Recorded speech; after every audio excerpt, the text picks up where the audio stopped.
Journeyman. What's up, guys and gals? As you can see, I'm sipping on my sparkling water, Soda Stream. Same thing.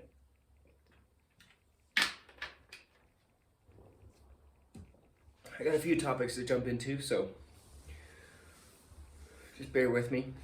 It's still gonna be 10 minutes, but if you're in an apartment complex, right, like I am, and you don't have access to running water, like a water hose, I should say, try this bad boy out. Home Depot, Lowe's.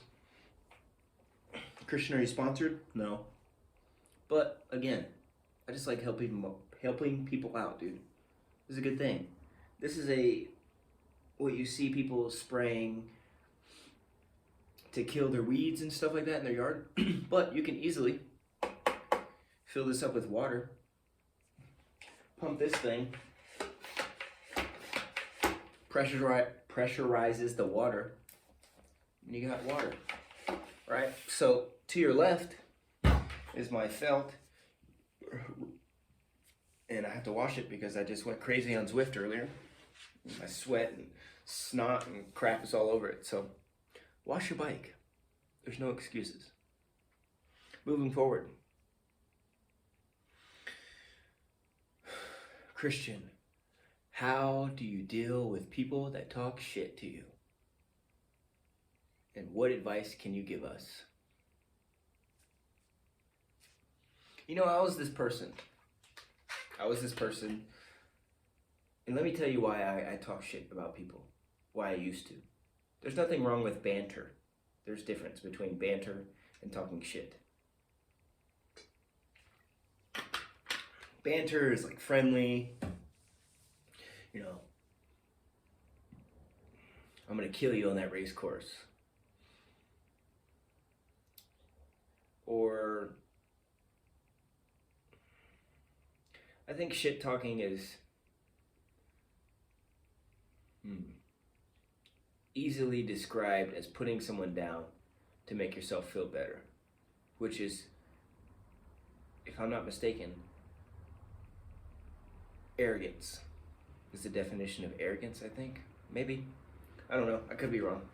But what I'm trying to say is, oh, hold on, dude. Speaking of arrogant, there's a guy walking by. Hold on. Captain Red Pants.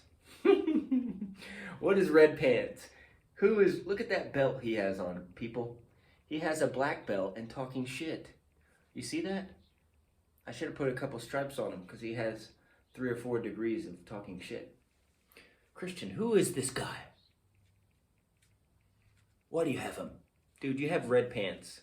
The more I describe a red pants guy or gal, the more you'll understand. Red pants are people that talk shit. That good shit, you know what I'm saying? That stuff that makes you think about them after you're done with the conversation or after they have projected their fears and insecurities on you. And you think about it afterwards. After he's gone, walking by, he's gone. You're still thinking about it. How do you deal with those people? Well, you develop a vocabulary for your emotions. And you become very disciplined. What does very disciplined mean, Christian? I don't know. If you want to know what discipline looks like, just go look at all the other videos I've been doing. Discipline is me making these videos. It doesn't always have to be a soul-crushing workout. Something that makes you uncomfortable. If you go back to my first few videos, dude, I was very uncomfortable, right? You could hear my voice raspy and I'm not going to take it down because it's an important part of the journey to show everyone that once you start doing uncomfortable things for yourself and you overcome them, you stop thinking about Mr. Red Pants' interaction. Why is that important? Because the less time you're thinking about him, the more time you're thinking about you, your family, what you could be doing to get better at your craft, or where you are in your journey, and how can you enhance that experience for everyone else around you. And more importantly, how are you going to give back, right? One day, these videos are to give back to my kids that I don't have yet, to my wife that watches them, to anyone that ever watches them that are like, dang, dude, this guy came from nothing. No fitness, right? Back surgery. He came from absolutely zero. He overcame red pants in all facets of life. I did, dude. Because I stopped comparing myself to... I stopped trying to mold myself to what his red pants, black belt, talking shit, was his narrative. I was no longer living in his story. Right? Even now I'm sweating, you can't even tell. And it's not because it's hot, it's because I'm nervous. And it's challenging to make these videos for me. But that's okay. I'm overcoming that stuff, and that makes me feel good, right? Just like overcoming workouts and stuff. When I first moved to Tucson, man, and still, I probably know about 5 or 6 people here in Tucson that I really talk to, that I can text back and forth. Hey, what you doing?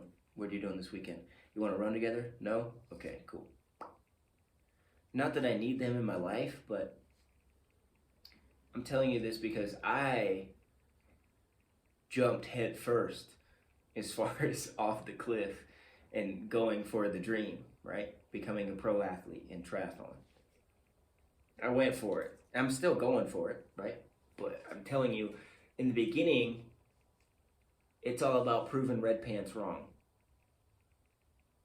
I've been here for 182 days. Right? And the first 40-something days, 50-something days, it was just, fuck this guy, you know, fuck what he said, and blah, blah, blah, blah, blah, blah, blah, and right? But eventually, that gas is gonna run out of that, of proving red pants wrong, right? And then you're gonna have to look at yourself and be like, okay, why am I doing this? It's not for red pants anymore. It's for you, right?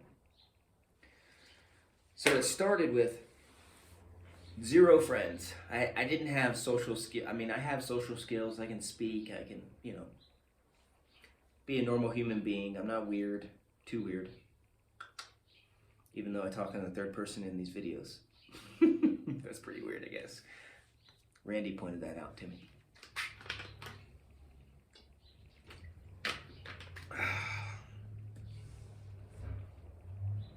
What I'm trying to say is, do not let red pants with a black belt and talking shit keep you from starting your horrifically painful journey of pursuing what you want to do in life. Because red pants is always going to be there, dude. No matter what profession, where you are in your life, what situation you put yourself in, all that stuff. Red pants is going to be there. Talking that shit, dude. Talking it. So you might as well just go for your journey, dude. Go and start your journey and go do what you gotta do.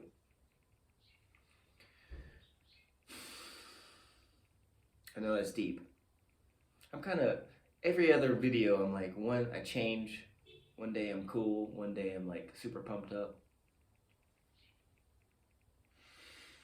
But I just wanted to share that experience with you guys, because if I didn't, like, I'm so grateful now. It turned from, fuck this guy, I just want to, right? Every workout, just taking it out on him. He's fucking, and that's fine, right? That's why I started those sticky notes in my room. Because I keep those, I write them out, I feel the feeling. I'm upset, I'm frustrated, I'm disappointed, I'm discouraged, I am, you know, puzzled. I'm all those things. But I keep all of that emotional roller coaster fluctuation in those sticky notes in my room. Once I write them out, I'm good, dude.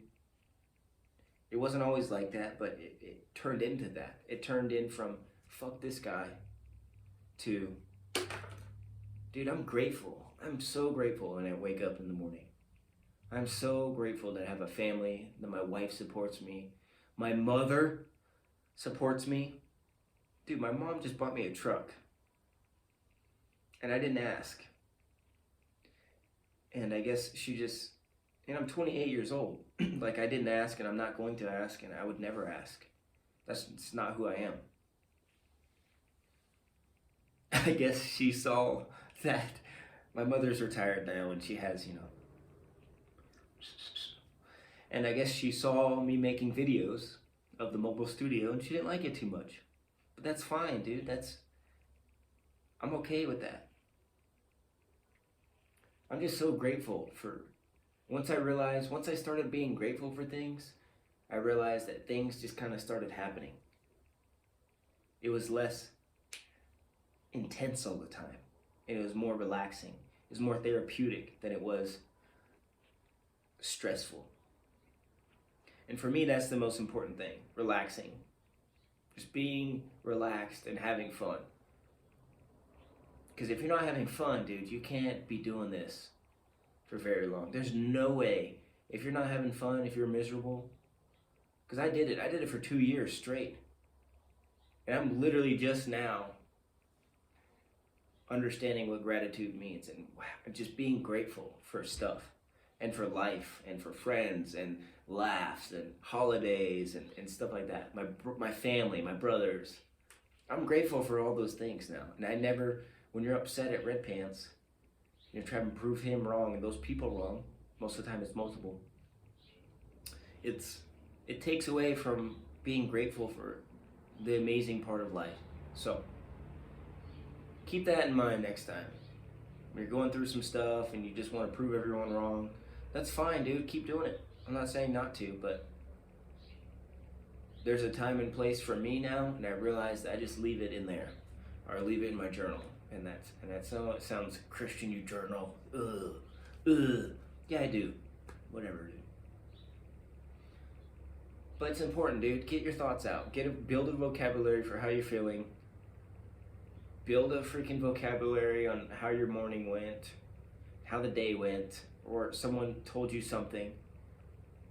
For example, Nick, you told me on October 24th, I believe, do it for the both of us. That's such a small thing, right?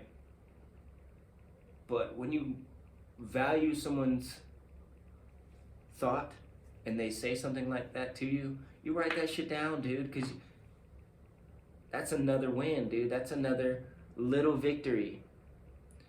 I don't need people to believe in me. I got that. I'm crazy enough as it is. I don't need anybody to believe in me. But when they do, when they tell you about it, bro, that is the best thing. That little nugget is given to me. I can sustain that, dude, forever. That just adds. I'm just grateful for those things. And I wouldn't be able to see that if I'm trying to prove Red Pants wrong all the time. I'm not good enough. I gotta keep training. I'm gonna keep training, right? You're gonna keep doing what you gotta do. There's no question about that, right? The question comes in is, how are you gonna respond next time when Red Pants talk shit to you? Are you gonna let it bother you, or are you gonna give it a place and time, deal with it, and then move on and realize how great life actually is and how precious it is? So, there's my spill. Not the normal journeyman stuff, but it's not all about triathlon. Even though I do it full time and I love it and I'm obsessed and I'm a freaking psycho when it comes to triathlon and training and stuff like that, and I realize that I'm not different than anyone else. But I also realize that you have to have fun and you have to love what you do. Because if you don't, it turns into work. Literally the word work, WORK. And that's not fun. Because I love this. Alright guys and gals. I gotta wash my bike and then start stretching. Oh, let me give you a quick update. The swim, I did a 1,500 meter TT. 22 minutes, 19 seconds. I posted a little bit on Facebook Live. Go check it out if you want to see my swimming stroke. That's 1 minute, 29 seconds per 100. I was going for 1 minute, 30 seconds. Nailed it, dude.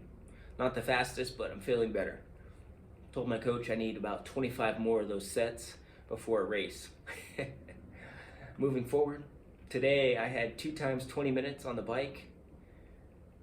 I maintained 25 miles an hour average at 250 watts for the first set. The second set, I thought I was superhero and I ended up a 0.